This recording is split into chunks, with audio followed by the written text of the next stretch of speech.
go over a few pieces of cyber insurance and what it covers, how it protects you. But also, you had asked, what can you do, what services are available? I want to touch on that first. Working with an agency like Gannon, we also have our loss control department. And that's the department in charge of making sure that we try and limit your exposures to risk as much as possible. What can we do to transfer your risk somewhere else? And so one of the things you can do when you're looking to mitigate your risk is call in, work with our loss control department, and they'll help you develop policies specific to your business. Well, this is what you should be doing because here are your risks, and here's how we can help prevent it. Because insurance really, for the most part, reacts to something that's already happened. So we can help limit that as much as possible. And two other ways, cyber insurance, the first conversation should really start at risk control. How are we going to limit your need for the cyber insurance? You're going to need it no matter what, but how can we limit your exposures?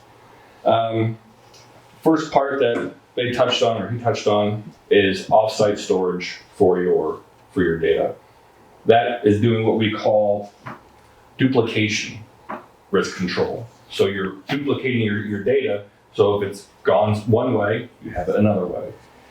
And the other big one is for your property, for the actual computers themselves. We put them on what's called an electronic data policy, or electronic data property. Because what that means is your computers are now protected no matter what. It's almost like if any of you are familiar with an inland marine policy, it protects certain pieces of equipment no matter what. From the municipality, you're nodding your head. You know exactly what it is. Yeah. You put on things like forklifts or expensive pieces of machinery because, hey, no matter what happens, it's covered. Electronic data processing takes a lot of those same coverages and puts them on your computers. The big one that we always talk about for that is power surges. If you have your computers on your policy, normally a power surge isn't going to protect them. Your policy is not going to protect them from that. But using electronic data processing policy, that removes that risk. It transfers the risk of your equipment getting damaged onto the insurance company. Now it's their problem. If it gets damaged, there's a claim possible. And then one more piece that's pretty important to know about is business income loss, because the biggest scare factor for most businesses, and the reason 60% of them fail when they get hit, is that, hey, we can't operate. This isn't working. We're not able to make money because our systems are gone.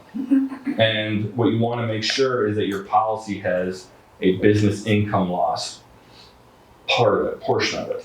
And what that does is that will jump in after a certain period of time and say, okay, we're going to replace the income that you're losing because you can't operate because of X. In this case, X is a cyber event.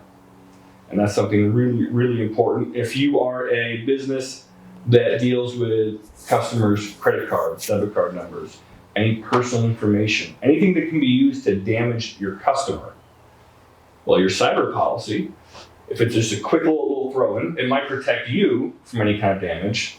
But if you're dealing with customers' information that can be used to harm them, i.e. the credit reports, financial data, then you need a policy that also reaches over and protects the third party in this case. You're the first party, the hacker's the second party, your customer is the third party. And you need a policy that can reach over and protect them too. And it's not given on the throw-in policies where, hey, this is $300, great, go ahead and take it. It's going to give you $50,000 in coverage. You have to get a more specific cyber policy. I should say, I have not seen one of the throw-in policies that includes it. You have to really specifically dig in.